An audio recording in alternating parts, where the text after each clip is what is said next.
Okay, good afternoon. Joint Committees on Education and Housing. Today's date is February the 15th. It's 2:00 p.m. and we are in conference room 309 and in locations across the state. We have one bill on our joint agenda today. So without further ado, we will get started. HB 2250 with regards to community and public gardens. First up on our list, we have the Department of Education providing comments. DOE. Good afternoon, Chair Woodson and Chair Nakamura, Vice Chairs Capella and Hashimoto. Randy Tanaka with the Department of Education, Office of Facilities and Operations. Thank you for your time this afternoon on behalf of Superintendent Hayashi and the Department of Education. The department stands on its written testimony offering comments. In the area of gardens in schools, we think that's a good idea. I do have some concern about it if there's food product that's being growing in the gardens, that it does not be served in our kitchens for some health and safety reasons. But we would still be able to apply gardening practices for our youth going forward. Thank you very much. Aloha. Stand by for questions. Thank you, SPS Tanaka. Next, we have HCDA providing testimony in support. Good afternoon, Chairs Woodson and Nakamura and Vice Chairs Capella and Hashimoto and members of the committee. My name is Craig Nakamoto and I'm speaking on behalf of Executive Director Deepak Nipani and the Hawaii Community Development Authority. In the past couple of months, the HCDA has been going through a MAUCA area rule amendment process to try to identify various incentives that can be offered, for example, to encourage the development of affordable housing and more gardening in the community gardens. And we've learned from the surveys that we've conducted that urban gardens are, not only limited, need not be limited to just schools and housing projects. There could even be urban gardens in commercial settings as well as in certain public facilities. So we might suggest, and my testimony, I apologize for being a little bit inartful in my testimony, but what we might suggest is instead of modifying 206E 4.5 to enumerate, gardens in housing projects, communities, and schools, maybe we just leave it so that it says the development of urban gardening, urban gardens, without enumerating, the schools, communities, and housing projects. Then it might allow us the flexibility of even doing gardens or incentivizing gardens in commercial settings and other locations. Thank you for the opportunity to testify. I'm available for questions. Yep, thank you. Thank you. Next, we have Hawaii Farm Bureau providing testimony and support. We have Hawaii Farm to School Hawaii providing testimony and support. Aloha mai kako. My name is Lydie Bernal, coordinator of the Hawaii Farm to School Hui statewide network with Hawaii Public Health Institute. We strongly support this bill because school and community gardens contribute to better health for people of all ages, and they provide equitable access to nature for all. In addition, school gardens contribute to increased student engagement in learning and academic achievement, as well as health and safety for COVID prevention in outdoor settings, social emotional well-being, and strengthening HA. And in relation to farm to school meals, they also increase student preference for locally grown and raised foods. So it is very important to grow edible foods as well as other types of plants and have students tasting from the garden. We thank you very much for your support of school and community gardens and respectfully request that you please pass this bill. Mahalo. Thank you for being here with us. Next, we have Kahana Onapua providing testimony in support. Hawaii Youth Food Council providing testimony in support. Aloha, good afternoon. Oh, can I go? Yes, please go ahead. Good afternoon, chairs, vice chairs, and members of the committee. My name is Tyler Levine, and I am testifying today on behalf of the Hawaii Youth Food Council in support of this measure. In elementary school, I was actually given the opportunity to care for our school garden, and as the school garden really became the heart of the school community, an ecosystem of a social ecosystem was really cultivated on the foundation of food security and Malama Aina.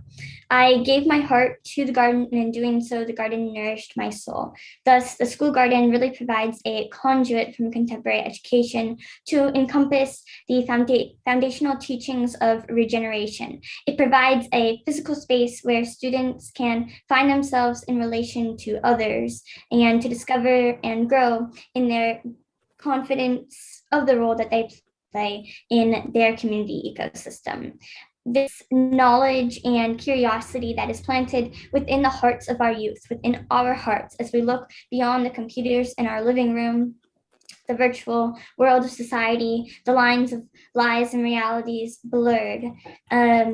We are the children, the seeds of the future who need to be nourished and watered with the true education of honoring our earth.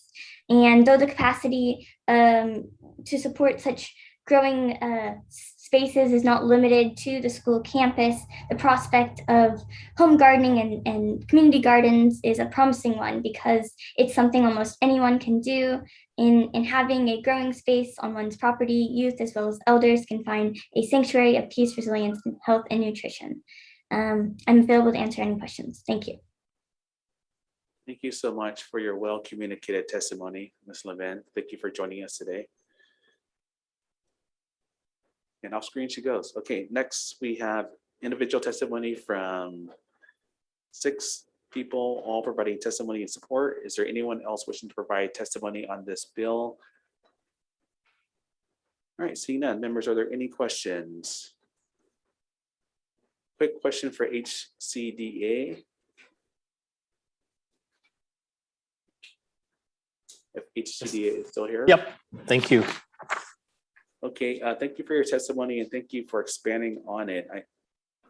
When I read the bill, it seems statutorily natural to put the proposed amendment in 206E dash 4.5, but is there any other legal issues with keeping that proposed language in that section? No, not at all. I think with the intent of the bill, section 4.5, section 206E 4.5 is the logical place to put it. I was just suggesting that instead of enumerating, housing gardens and housing projects, communities and schools, that maybe it might be better to leave it a little bit broader, like maybe the development of urban gardening programs.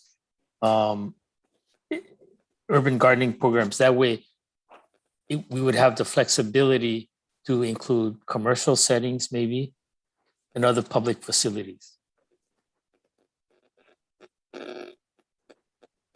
Okay, so you would say revert it back to the original text defined as urban gardening, because that's what it would be.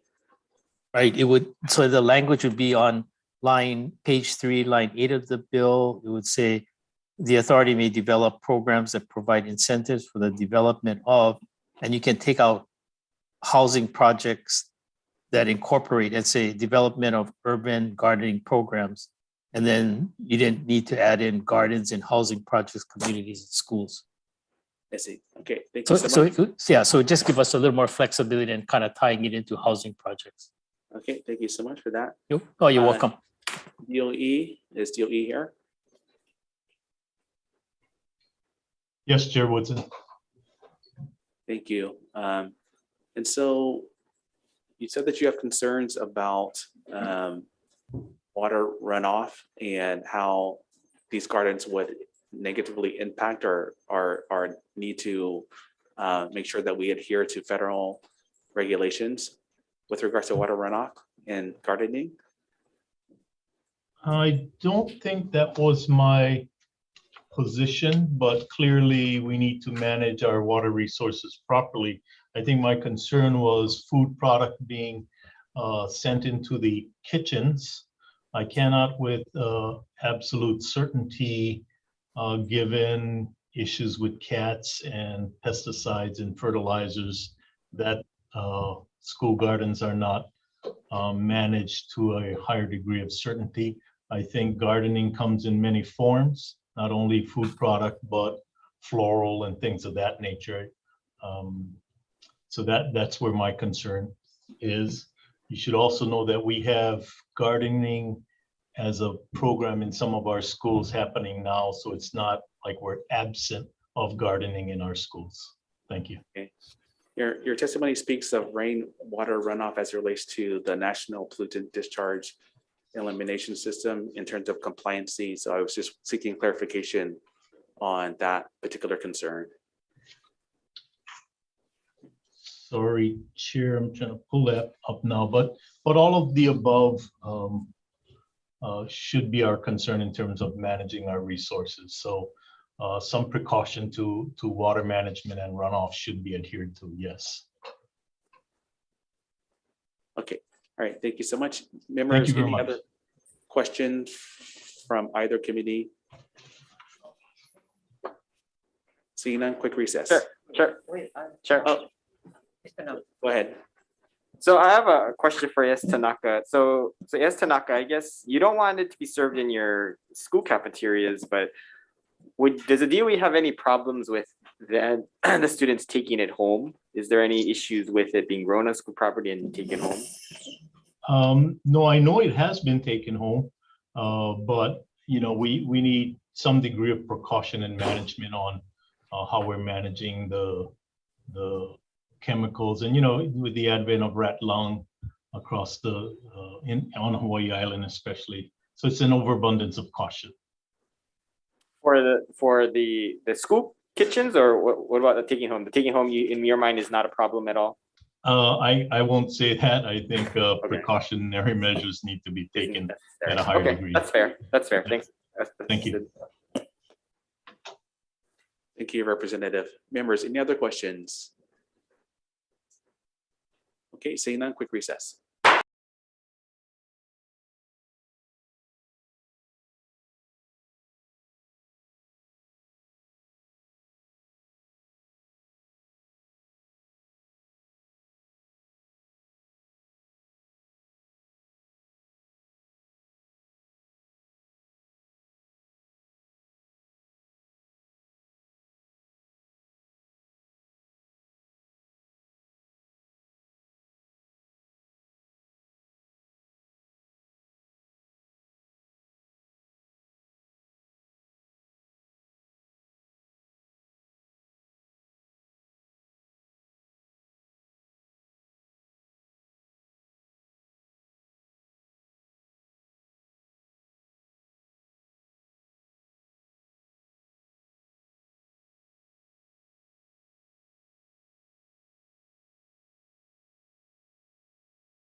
Good afternoon. Thank you, members, reconvening for decision-making on one bill, HB 2250, Community and Public School Garden.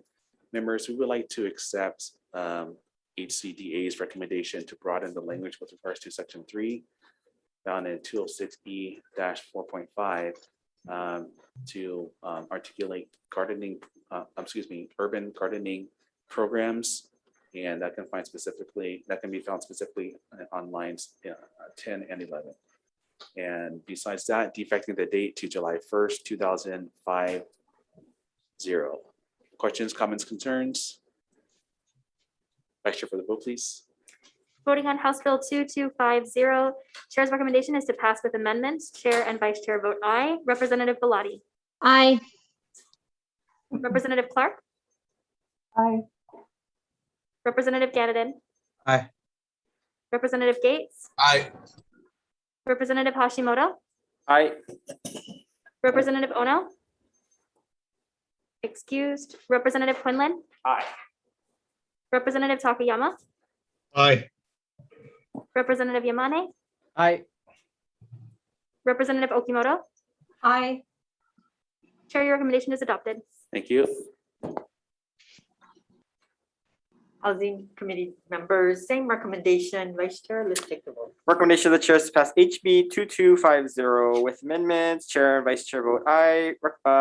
Representative Aquino. Aye. Representative Clark. Aye. Representative Ilagan. Aye. Representative Kitagawa. Aye. Representative Lepresti. Aye. Representative Takumi. Aye. Representative McDermott. Yes. Chair, your recommendation is adopted. Thank you, Vice Chair. Thank you, Madam Chair. Okay, Committee on Education, continue on our agenda for today. Next, we have HB 2013 with regards to DOE gardening coordinator position. First up on our list, we have the Department of Education providing testimony and support.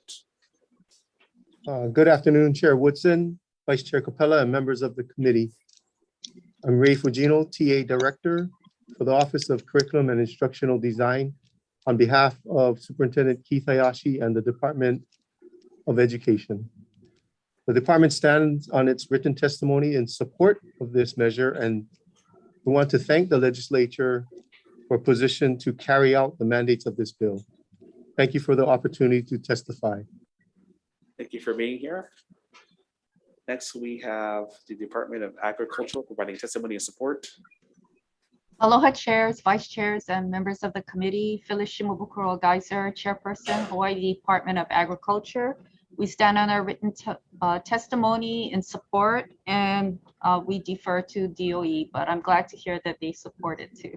Thank you. Thank you so much for being here. Next, we have Department of Health providing testimony and support.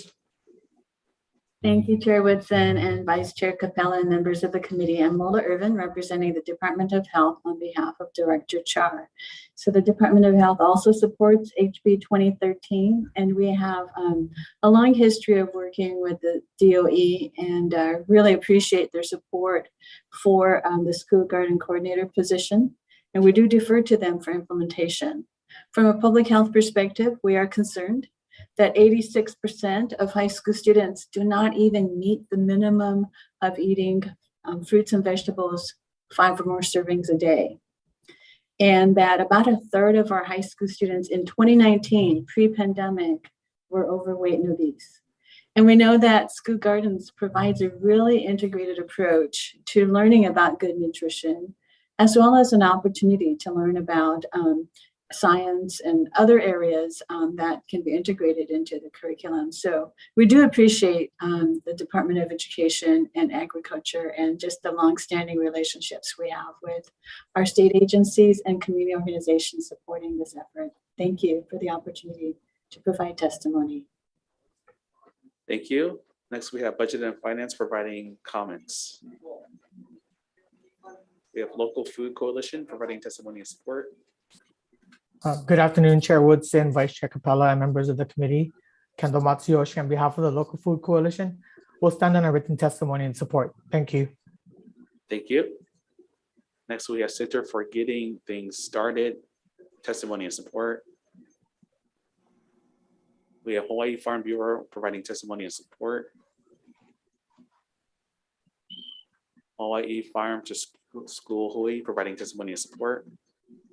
Aloha mai kako, Laidi Bernal, Hawaii Farm to School Hui Statewide Network Coordinator with Hawaii Public Health Institute. We strongly support this bill and want to point out that I think some of the concerns raised in the previous hearing and bill can be addressed by this position being funded and hired. There are many resources developed for school garden safety, as well as a Hawaii Garden to Cafeteria program that uses good agricultural practices model to have students growing food and serving it in the cafeteria. So these resources exist, and a funded full-time coordinator focused on supporting high-quality garden and farm-based education for Hawaii's DOE students is exactly what we need to make sure these best practices are being used by all schools. Thank you very much. Thank you. Thank you for being here. Next, we have Farm to Keiki providing testimony and support.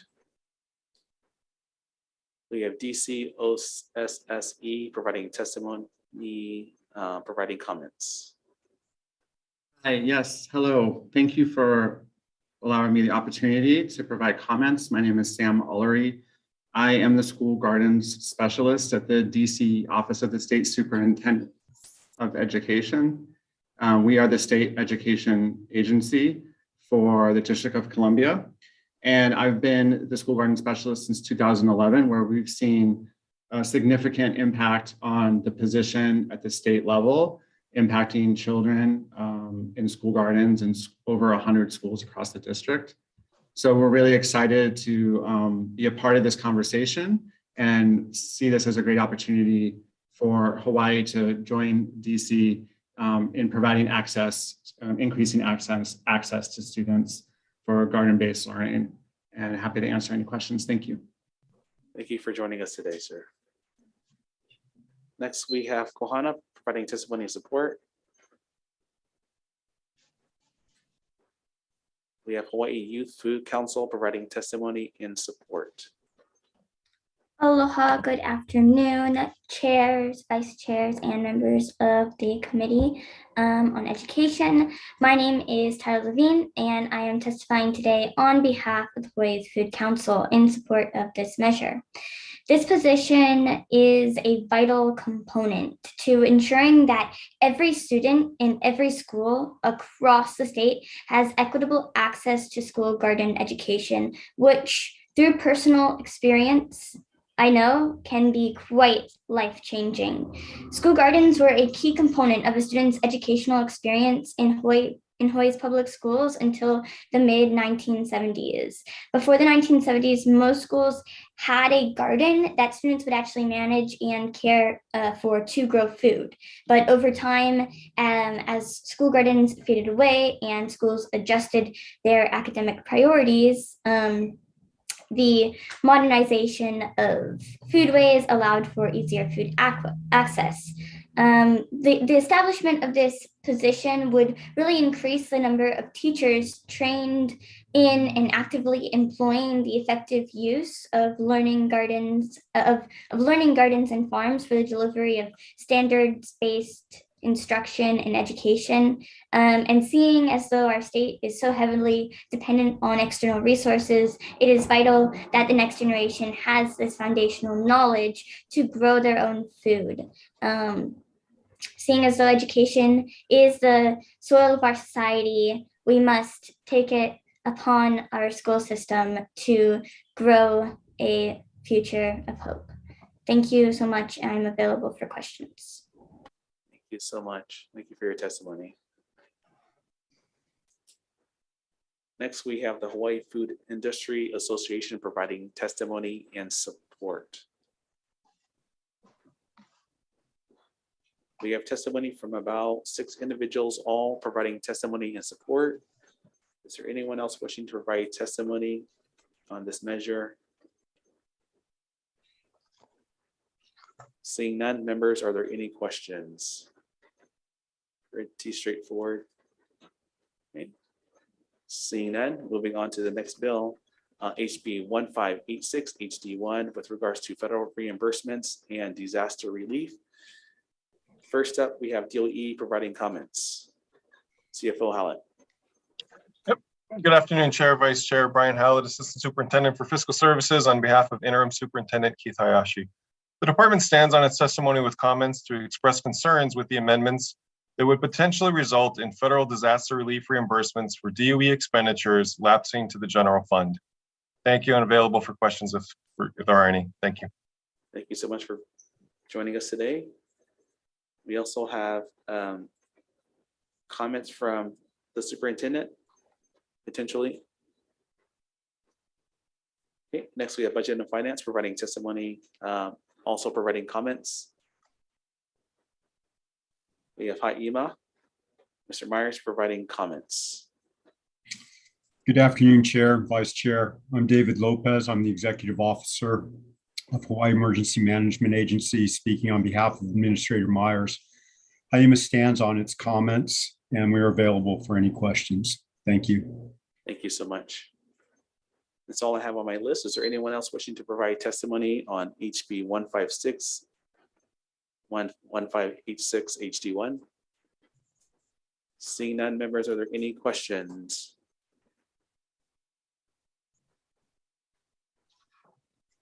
I have a quick question for DOE.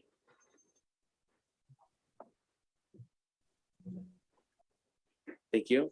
Are there times in which, let's say, the DOE needs to expend funds, state funds, for disaster relief purposes, and then simultaneously you apply for federal reimbursement? Are there times in which that does happen, or how often does that happen? I don't think it happens that often, but when it does happen, it can be very significant. The time that comes to mind, I believe it was a year that there were a couple of hurricanes and disaster funds were fairly well tapped out, and we had lava flows requiring, the department was required to shift a school site on the Big Island, and it costs, I believe it was tens of millions of dollars of CIP funds that needed to be eventually returned to the department in the form of reimbursement. So it does happen, and that was the impetus for what is being proposed in Section 2 to be eliminated when that was added several years ago. And are there any instances where you apply for that federal reimbursement and it is not granted? Nothing comes to mind. I think we get reimbursed percents of costs, and I think the biggest challenge is that reimbursement process can take multiple years.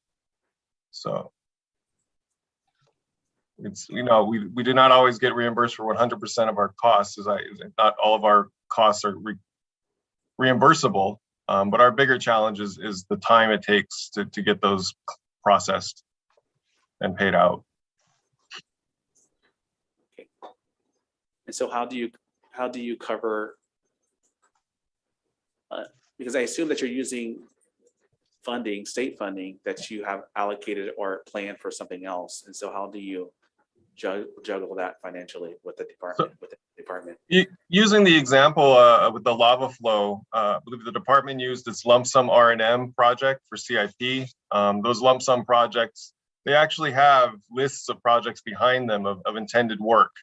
And so work was postponed or delayed until those reimbursements could be brought back in, and then the work could be funded. That would otherwise have been done with the money that had been used to address the immediate need. So basically it results in projects or activities being suspended or postponed until the reimbursements can be made.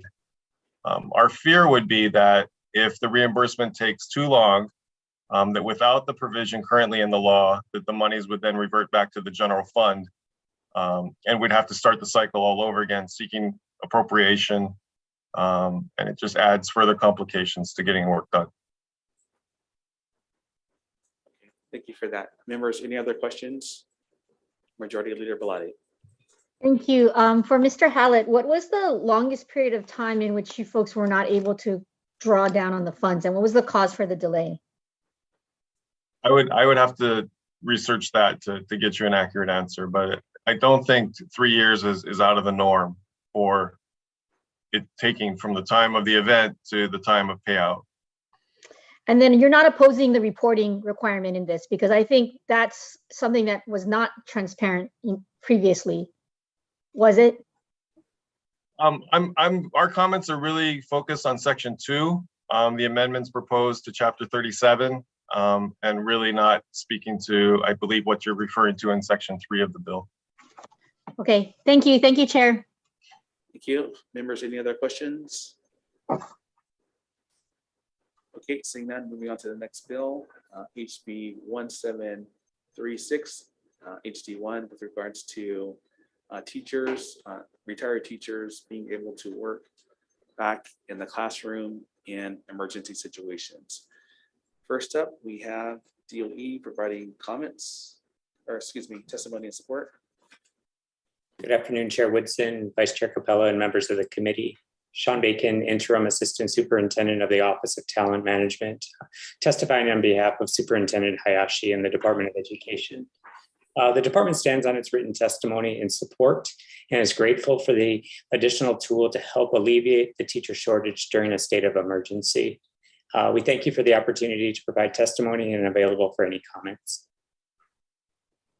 Thank you so much for being here. Next, we have testimony from ERS providing testimony. I believe it's providing comments. Well, good afternoon. Good afternoon, Chair Woodson, Vice Chair Capella, members of the Committee on Education.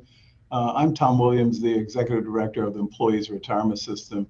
And first, let me thank you for the opportunity to share our comments as it relates to this bill. You have our testimony, and I believe it lays out perhaps more articulately than I will here the detailed reasons we have some concerns. We fully support the intent of the bill, but we are concerned, severely concerned, that it may in fact have some unintended consequences in two important areas. First relates to the tax exemption of the ERS, and second relates to the rate of teacher retirements. Most importantly, as relates to the tax exemption, I think most understand that the Irs Tax Exemption is extremely valuable. It allows these benefits to accrue on a tax deferred basis. We're not taxed on either the employee or employer contributions to the plan. The benefits grow tax deferred, the interest, the earnings on those benefits grow tax deferred. And there are a score of technical rules that the IRS imposes in order to gain this preferred status. And we're concerned that if in fact this program allows teachers to return immediately to work, it may have an unintended consequence of causing us to jeopardize or risk that tax status. The second, as I indicated, relates to the rate of teacher retirement. Now, reverting just to the tax exemption for a brief second, the IRS does not permit so-called in-service distributions. In other words, you can't both work generally and be in receipt of retirement benefits. They allow you to accrue those benefits, terminate employment, and then retire. And it's been attractive for some people in the past to say, well, I'll quit work today, I'll retire tomorrow, begin receiving my retirement benefits, and then I'll come back to work. And the IRS precludes that. That subverts their requirement that there not be in-service distributions.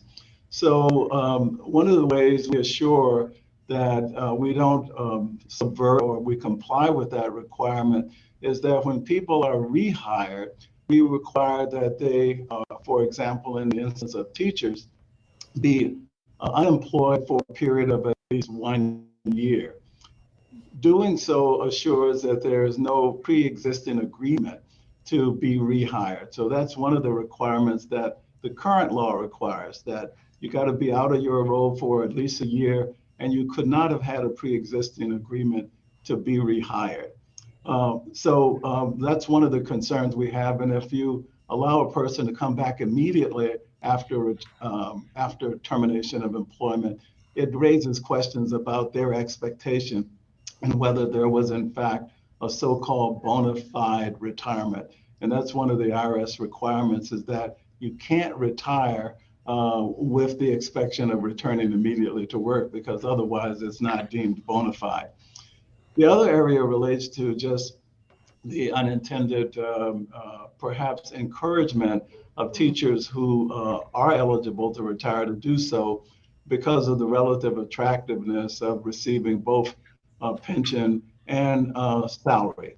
Again, the IRS dissuades that, but this bill would purportedly allow an individual to retire prospectively and come back fairly immediately and receive benefits.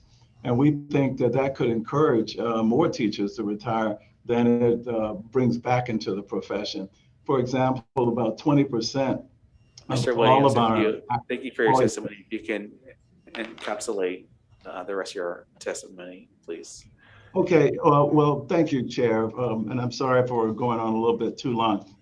But in any case, we would ask that there be several safeguards. One is either to limit the effectiveness or the eligibility to teachers who retire actually before the effective date of the law or before the bill's introduction. If it's eligible or extended to people who retire after, we want a waiting period, something less than the 12 months, but perhaps 9, 6, or 3 months before they return to work. We think there needs to be a specification as to the duration of this contract. Is it 1 year with 1 year extensions? And of course, there needs to be an affidavit or some sort of affirmation that there's no pre-existing agreement to return to employment. If those safeguards are included, we could support it. Absent those safeguards, the ERS would be required to oppose the bill. Thank you, sir. Thank you so much for being here. Thank you for your testimony. Next, we have HSTA providing testimony and support. Aloha, Chair and members of the committee. Laverne Moore speaking on behalf of Osa Tui Jr., President of the Hawaii State Teachers Association. We support this bill. We are in agreement with your committee's findings that retired teachers are an asset that can be used during a time of emergency to address the shortage of teachers. And this measure will remedy that by authorizing recently retired teachers to continue to teach during a state of emergency. We also agree that this measure addresses a very important issue for the state and our students, and believes it should continue through the legislative process while allowing the employees' retirement system to consult its tax counsel. And I agree with the gentleman from the tax department that 3 months would be a good time to allow the teachers to come back. The Hawaii State Teachers Association sees the benefits of hiring retired teachers as a means of providing uninterrupted educational and student support by a highly qualified educator. The Hawaii State Teachers Association asks your support for this bill. Mahalo. Thank you so much, Mrs. Moore, for being here. And we have individual testimony from Ms. Reeves providing testimony and support. That's all I have on my list. Is there anyone else wishing to provide testimony on this bill? HB 1736 HD1. Seeing none, members, are there any questions?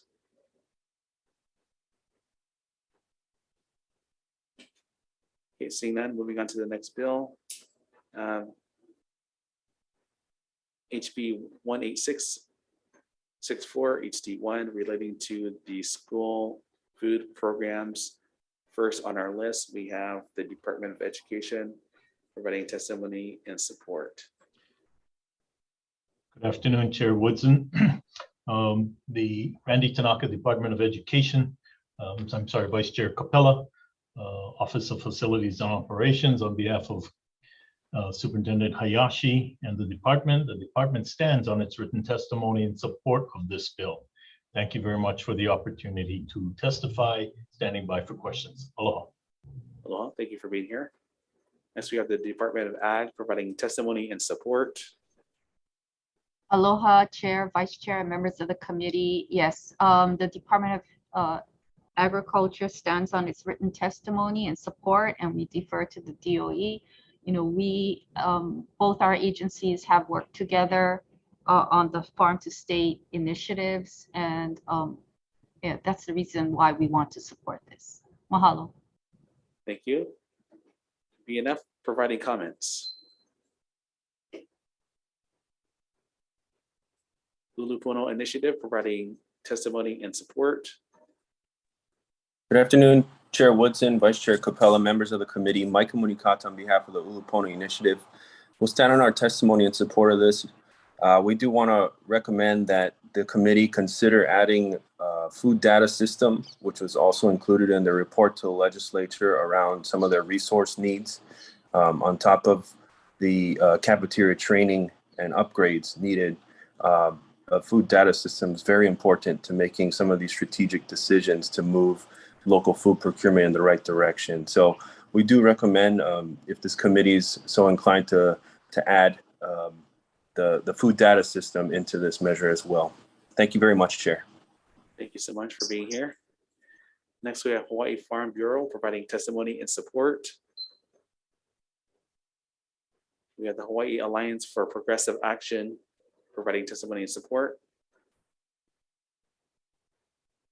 O'Kako'o Corporation providing testimony and support. Hawaii Farm Bureau, Hawaii Farm to School Bureau, Hawaii Farm to School Hui providing testimony and support. Aloha mai kākou, Lydie Bernal, Hawaii Farm to School Hui Coordinator, Hawaii Public Health Institute. We stand on our written testimony and support. Thank you. Thank you for being here. Next, we have Hawaii Hulu Producers providing testimony and support. Next, we have Kahana Onapua providing testimony and support. We have testimony from about 8 individuals, all in support. Is there anyone else wishing to provide testimony on this bill? Seeing none, members, are there any questions?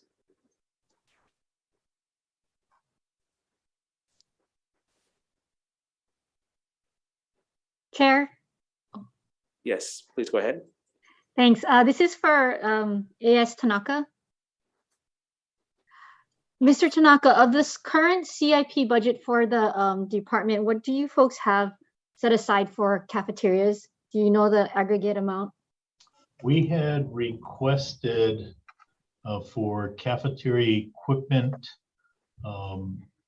replacement because a number of our majority of our schools are relatively old and the equipment in the cafeterias or in the kitchens are old. We had requested 15 million as the start. That did not make the cut. So this bill for equipment is welcomed. Refrigeration is a big part, but other than that, we have no requests for cafeteria equipment upgrades or replacement.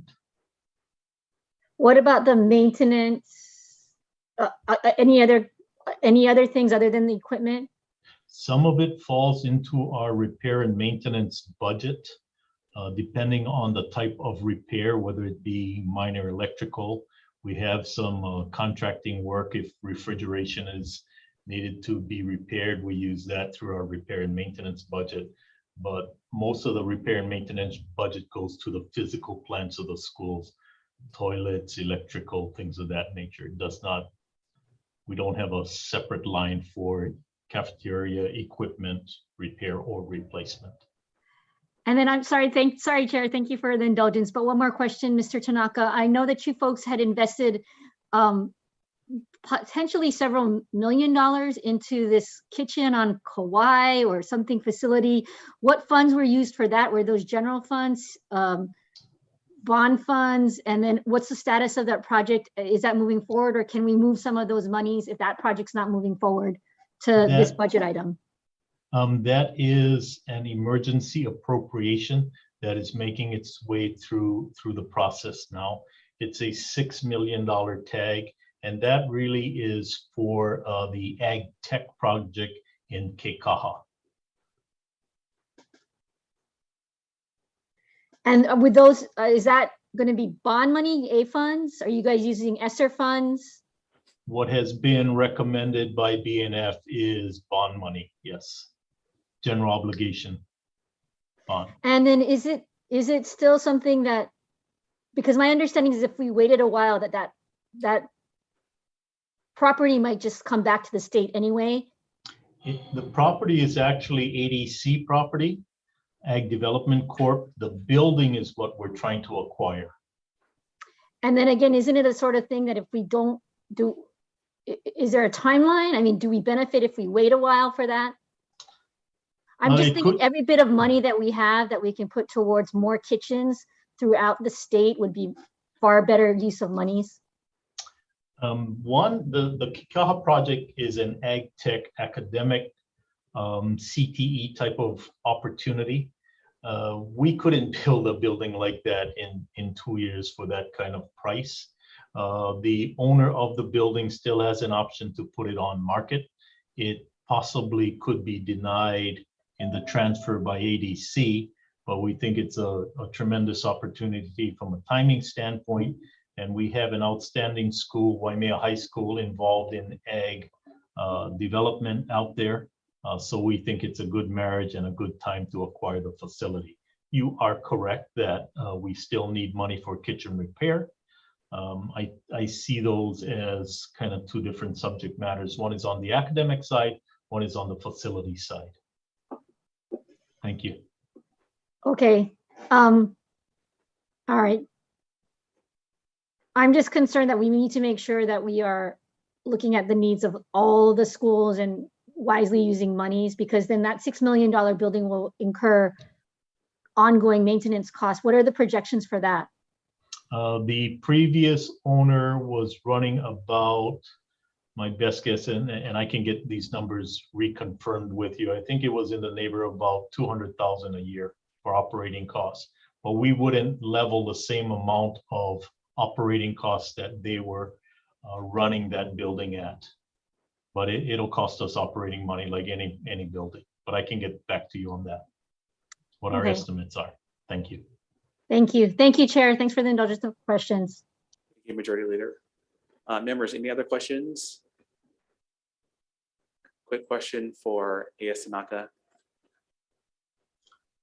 Yes. Well, thank you again. So per your testimony, you said that you need potentially clarification with regards to how you can expend some of the general obligation bond funding. When I think about CIP projects, I have the assumption that also included in what you can spend using that financial instrument, things like furniture that are going to be placed inside of that particular structure. If it's a science laboratory, as an example, desks would be included in that larger project. Is that your understanding as well, or is that not typically how it happens? There is some limitation to what BNF tells us we can, in the totality of the project, fit the building with.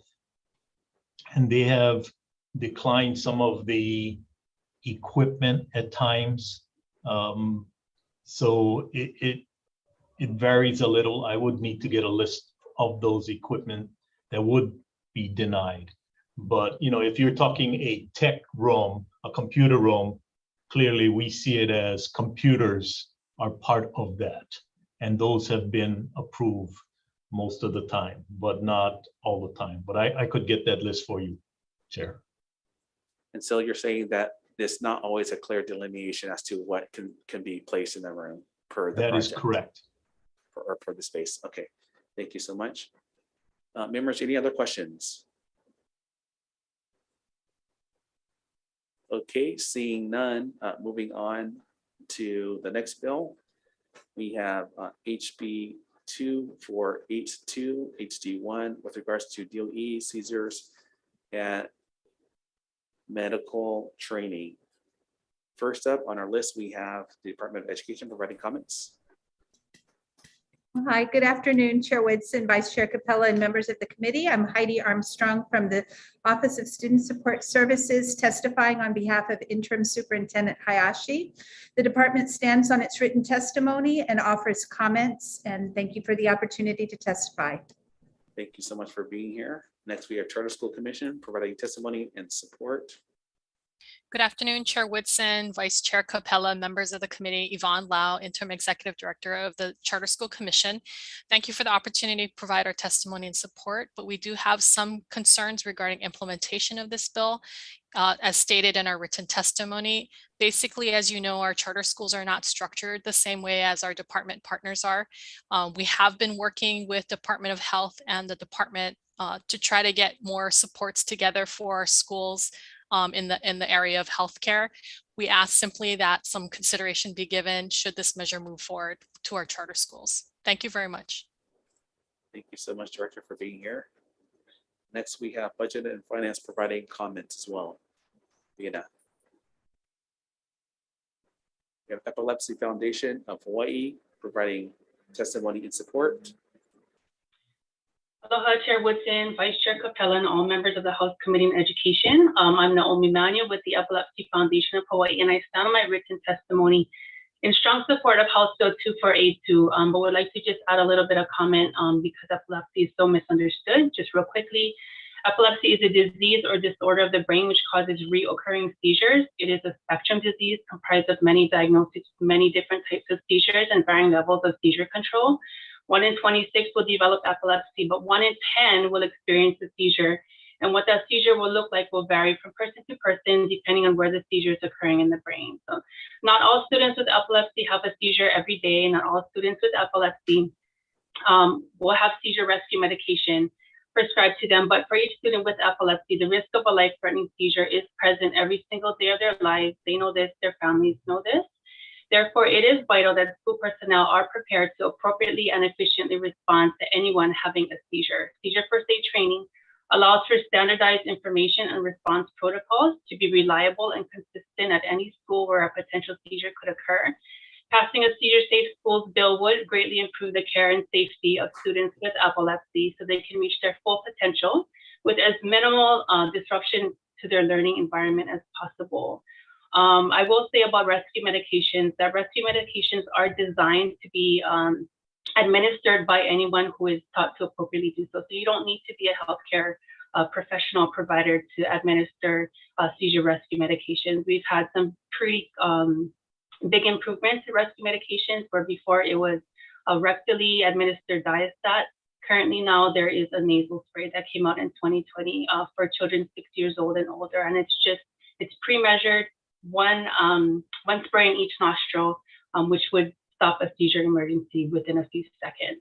Okay, yes. I just want to thank you for this opportunity to testify, and I will be around for questions. Mahalo. Thank you for being here. Next, we have individual testimony from about a dozen people, all providing testimony and support. Is there anyone else wishing to provide testimony on this bill? Seeing none, members, are there any questions?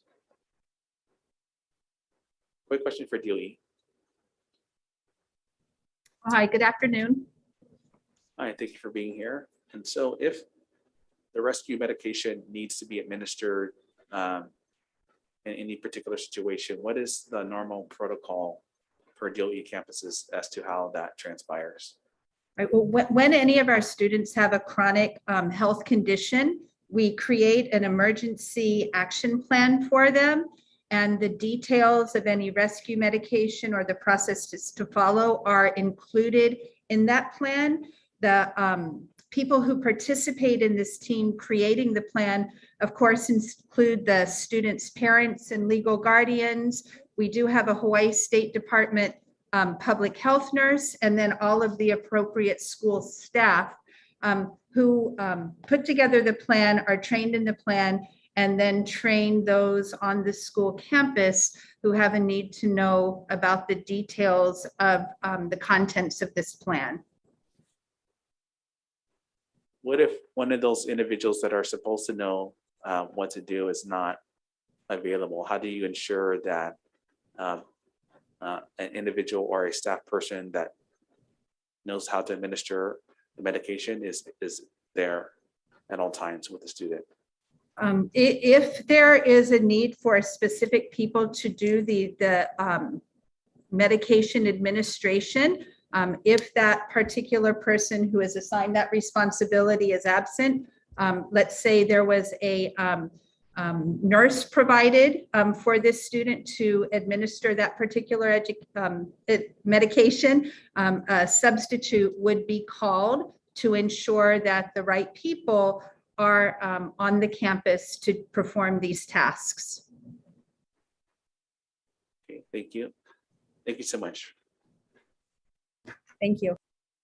Is the Epilepsy Foundation still present Thank you.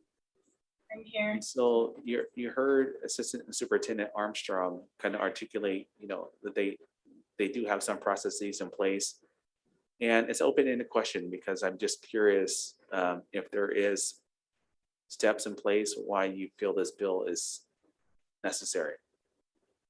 Well, I'm not too familiar with the, she did say the process, but we do know that Hawaii is one of the states that do not have school nurses on campus.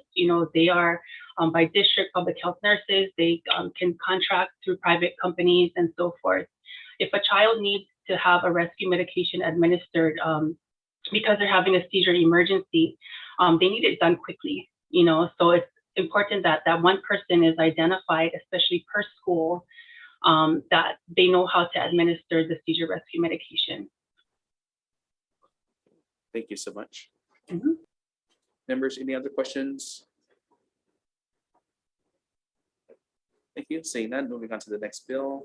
HB 1914, DOE and sensory rooms. First up, we have on our list is DOE providing testimony in opposition. Hi, good afternoon. Heidi Armstrong again, testifying on behalf of Interim Superintendent Hayashi. The department stands on its written testimony in opposition. We oppose HB 1914 as there's inconclusive scientific research to indicate that sensory rooms are a valid evidence-based practice to address the sensory needs of an individual with autism spectrum disorder. The Individuals with Disabilities Education Improvement Act of 2004, which we call IDEA, requires that evidence-based practices are utilized when choosing and implementing interventions for students with disabilities. The IDEA also requires that students with disabilities be provided a free and appropriate public education in the least restrictive environment with their non-disabled peers to the maximum extent possible, and the removal of students eligible under autism spectrum disorder to a sensory room with a separate as a separate facility would separate them from their non-disabled peers. If a student with autism spectrum disorder qualifies for specialized support services due to his or her sensory needs during the school day, absolutely, the department has specialized support personnel with subject matter expertise who will use available research methodologies to develop or to implement these evidence-based practices that address the student's specific sensory needs, ensuring that the student can benefit from and access his or her education in the least restrictive environment. The department's Office of Facilities and Operations will continue to work with the specialized support personnel and the individual school teams to address any facility needs that may arise due to a student's specific needs. So thank you for the opportunity to testify on this measure. Thank you. BNF providing comments. Hawaii Disabilities Rights Center providing testimony and support. HSTA providing testimony and support. Aloha, Laverne Moore, speaking on behalf of Osa Tui Jr., President of the Hawaii State Teachers Association. We support this bill. Sensory rooms play a major role in schools for children diagnosed with autism spectrum disorder. It addresses these students' atypical reactions to stressors that could include self-injuries behaviors and injury to others once escalated. Having a sensory room at a school is a preventive measure for calming, relaxing, and refreshing so that an outburst doesn't occur.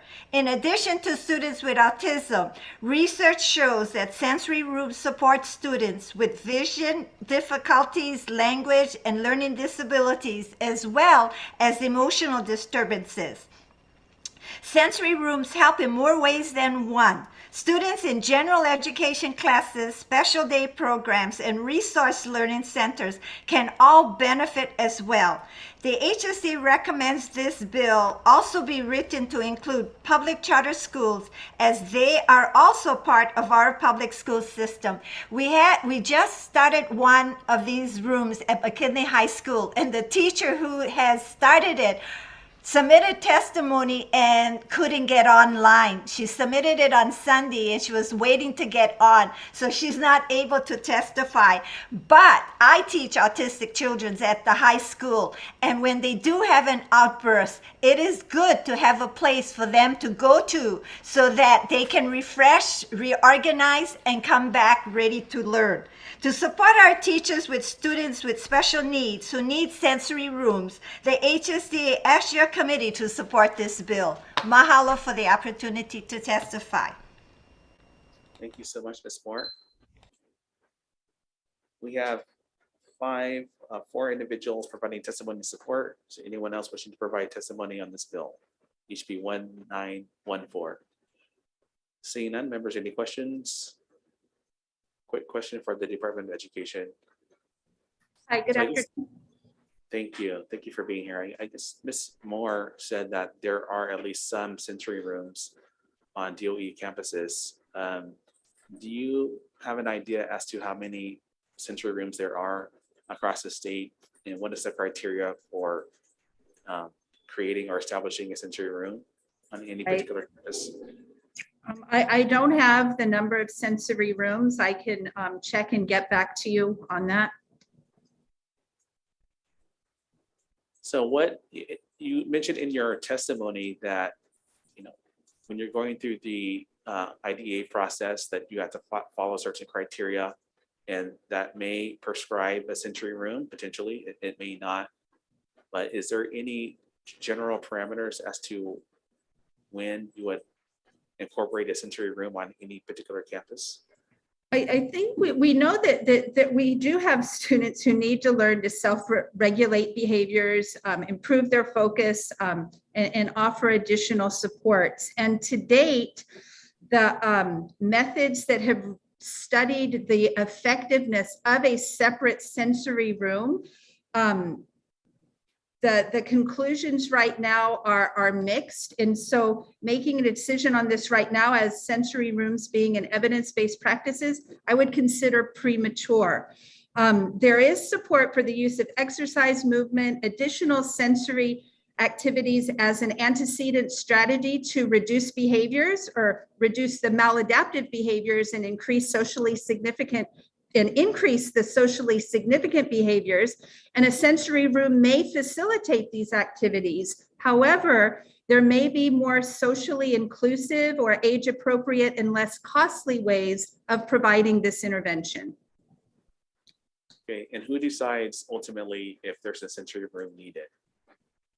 The IEP team determines what strategies, practices, and interventions are needed for the child to be successful, and the team determines where those practices and interventions and supports will take place.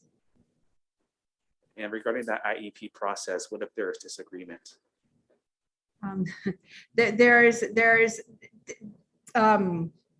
lengthy discussion. The school does or after the meeting, and the school does provide an offer of FAPE. And if that offer isn't accepted, there are ways to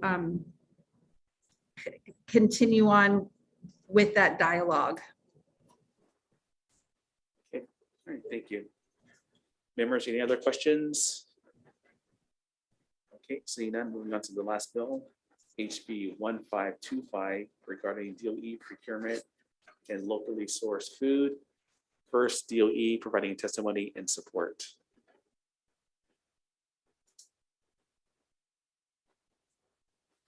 Next, we have Ulupono Initiative providing testimony and support. Afternoon, Chair. Ulupono will stand on its testimony supporting intent of this bill. Thank you so much. We have Hawaii Farm Bureau providing testimony and support. We We have Hawaii Farm to School Hui providing testimony and support. Aloha mai kakou, Lydie Bernal.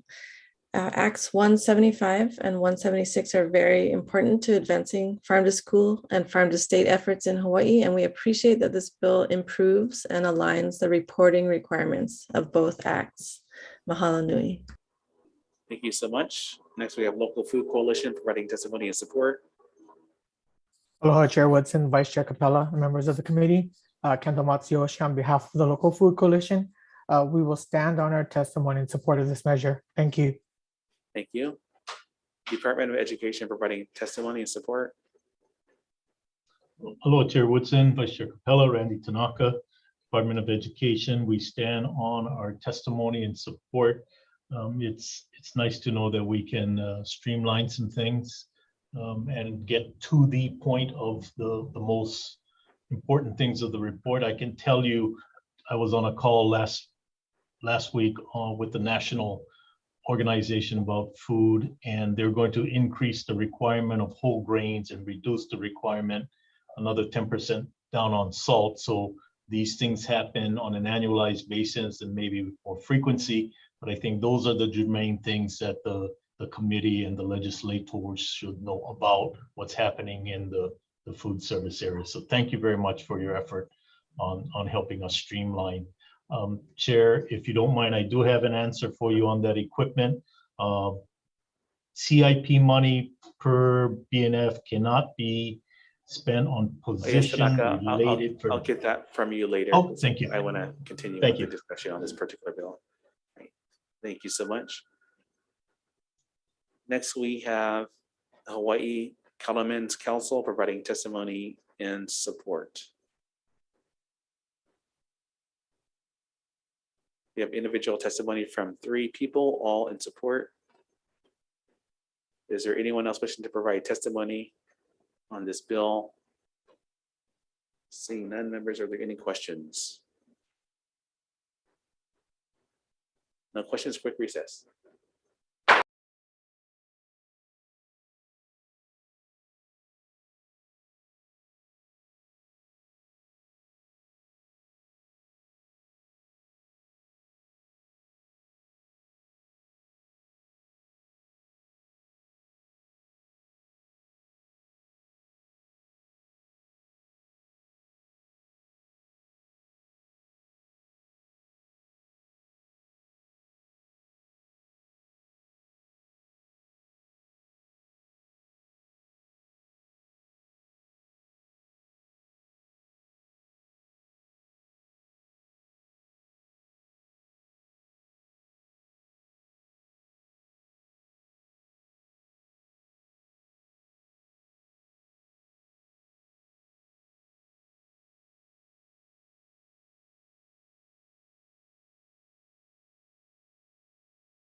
Thank you, members. Reconvening for decision-making on several bills. First up, we have HB 2013, establishing a garden coordinator at the Department of Education. Members simply defecting the date to July 1st, 2050.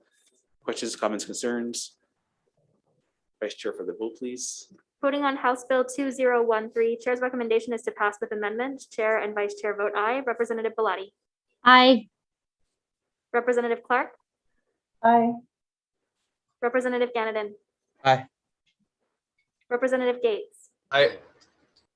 Representative Hashimoto, Aye. Representative Ono. Aye. You, oh. Thank you. Representative Quinlan. Aye. Representative Takayama, Aye. Representative Yamane, Aye. Representative Okimoto. Aye. Chair, your recommendation is adopted. Mahalo. Moving on to the next bill, HB 1586, HD1, Federal Reimbursement and Disaster Relief. Members, I had an opportunity to speak to the author and also the lead chair per this bill. She has graciously allowed for prior concurrence. And so per DOE's recommendation, we will revert back to the existing text per the statute, and that's found on page 4 under sections 2, lines 9 through 18. Also, if there's any other comporting language that needs to be applied, we'll do that throughout the bill. And we will defect the effective date to July 1st, 2005-1. Questions, comments, concerns? Vice Chair for the vote, please. Voting on House Bill 1586, HD1, Chair's recommendation is to pass with amendments. Chair and Vice Chair vote aye. Members, are there any reservations? Any noes? Chair, your recommendation is adopted. Thank you, members. Moving on to HB 1736, HD1, allowing retired teachers to return to employment in cases of state emergencies. Members, this bill needs a little bit more massaging. We probably should work with ERS to work out some of the details. I'm going to humbly request that the Committee on Finance look at some of those final points. And so I would like to recommend passing this with the HD1, HD2, defecting the defective date to July 1st, 2005-1. Questions, comments, concerns? Vice Chair for the vote, please. Voting on House Bill 1736, HD1, Chair's recommendation is to pass with amendments. Chair and Vice Chair vote aye. Are there any reservations? Any noes? Chair, your recommendation is adopted. Thank you, members. Moving on to HB 1864, HD1, Department of Education and Cafeteria Upgrades and Staffing Training. Members, I'd like to pass as is.